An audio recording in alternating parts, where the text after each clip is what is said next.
Dyson vacuum's making a grinding noise, and I'm trying to figure out just what it is. The belt's good. I'll turn it on.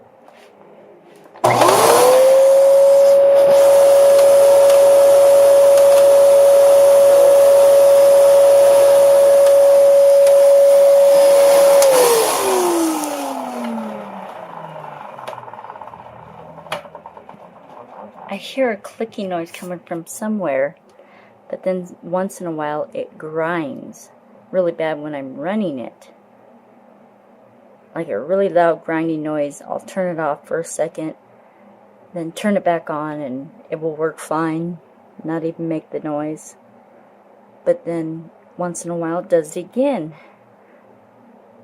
I think maybe it's the beater bar. I don't know, but I don't see what's making it grind. If anybody knows, please let me know. This is my income. Thank you.